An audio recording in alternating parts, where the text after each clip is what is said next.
We come back. How did a Russian agent get into the National Prayer Breakfast, and what was she really up to?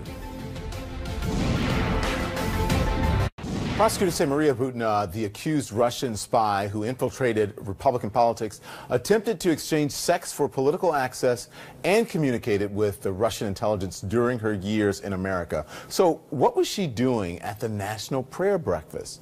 Let's bring in now CNN national security analyst Julia Kayyem and Jeff Charlotte, an expert on the prayer breakfast and the author of The Family, The Secret Fundamentalism at the Heart of American Power. Thank you both for joining us. Good evening to both of you. Jeff, I'm going to start with you. A lot of people are wondering how on earth an accused Russian spy became so entangled with the National Prayer Breakfast. What was she even doing there? What people don't understand about the National Prayer Breakfast is it's not actually a government event. It's run by a private sectarian fundamentalist organization called the Fellowship of the Family that believes in precisely this kind of interaction. And in fact, the longtime leader of the organization has called it quiet diplomacy, this back channel, backdoor interactions between international leaders that they use the prayer breakfast to bring them together. As recently as a year ago, the current leader, Doug Burley, was predicting an alliance between Trump and Putin. He predicted that at a Russian prayer breakfast. So this relationship has been going back and forth for some time. Not only, Juliet, was Butina at 2 national prayer breakfasts, she was trying to set up a back channel to get Putin invited. Who would ever think that a prayer breakfast could be a security risk? That's exactly right. And, you know, she's been accused of running an influence operations. I think the most important thing of what we've learned, at least publicly in the indictments, is how early she started in this influence campaign. Now, we keep talking about her as being here on a student visa. Actually, she was here before she was on a student visa, and sometimes those were visas that were sponsored by the NRA. So the access point really is, in her career, really through the NRA. And I think the question is, and at least what's being raised in the indictments, is the extent to which, you know, the NRA essentially sponsored her, knowingly or unknowingly. We have to remember, just to put this whole conspiracy, you know, put a bow around it, there's a separate investigation going on about whether the NRA got illegal contributions from Russia. And so you put the two pieces together, and this is a really bad case right now for not just the NRA, but of course anyone who received money from the NRA, mainly the Trump campaign. So let's more about the annual prayer breakfast here, Jeff. It attracts close to 4,000 people. In 2018, around 50 Russians attended. Why is there such a warm relationship between Christian conservatives and Russia? Why was Butina so warmly received?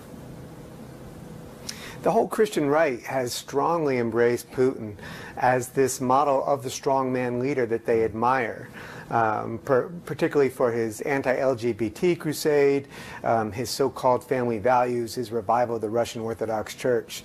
The Fellowship, the organizers of the National Prayer Breakfast, particularly admire him because their theology, their religious view is built around an understanding of Jesus as a strong man. They believe that Christianity gets it wrong when it speaks to everyday people, that rather that they are called to minister to the elites, to leaders like Trump and Putin who can bring peace together. That's their vision. That's what they created the prayer breakfast for as far back as 1953, to bring leaders together, as they put it, beyond the din of the vox populi, beyond the voice of the people, which is where it happens. The court papers, I'm not sure.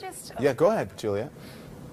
No, because I think this is a really important point that we sometimes don't talk enough about, which is there's one thing about Trump and Putin and the questions about whether there's, whether there's conspiracy or collusion. But why was the party or elements of the party and the NRA so receptive to Putin, or well before anyone thought Trump was going to run?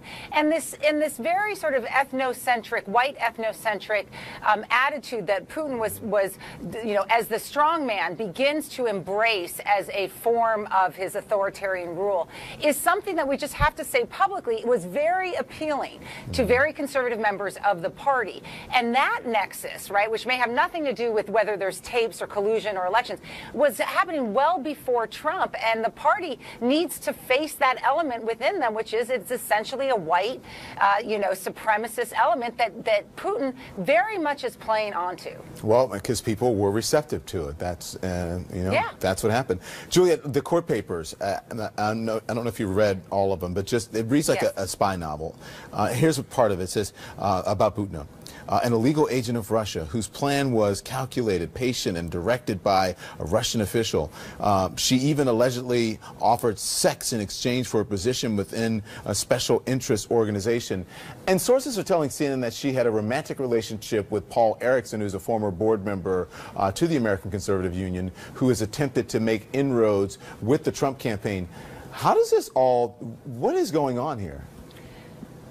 So I think, I mean, this is, you know, this is a, well, anyone who saw The Americans, we all miss it because it's off the air. I mean, this is just sort of your you know, this is an asset in Russia trying to be an influencer and a connector between people she views as powerful, although this North Dakota guy, I don't know how I would rank him, and of course her contacts in Russia who are essentially friends of Putin. So that is not atypical. I think the thing that is amazing to me in what we see in the court documents is the extent to which she was being followed for this many years, which has got to get a lot of people very nervous about, you know, not just her and what she was doing, but you couple that with the indictments on Friday of all the Russians, and you start to get a picture that there is so much surveillance going on of these people for good. I mean, this is in a good way, that a lot more is known that is just coming out slowly through these court documents.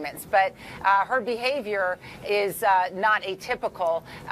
She just seemed very, I would say, much more press-friendly and really desiring. She's sort of a Kardashian-type character than you would expect of an asset who wanted to be an influence peddler without being on the equivalent of GQ in Russia. Got it. Jeff, you say there were also special meetings outside the breakfast during the week-long event where Butina would have had an open access to powerful lobbyists. Explain how that works. Yeah. The event, we see the breakfast event, that's on C-SPAN. The real action takes place in this week-long sort of de facto lobbying festival. And in fact, part of the Russian delegation has already admitted that that's what they were coming for.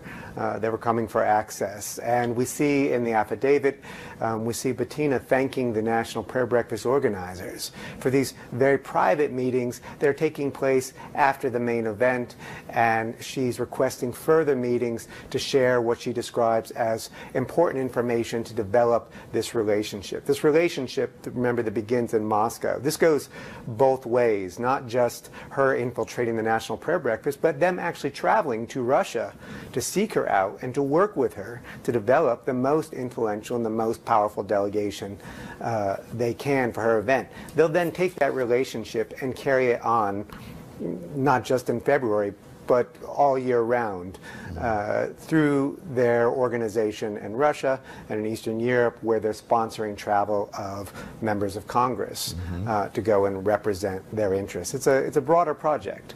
Yeah. Jeff, Julia, thank you. Appreciate your time.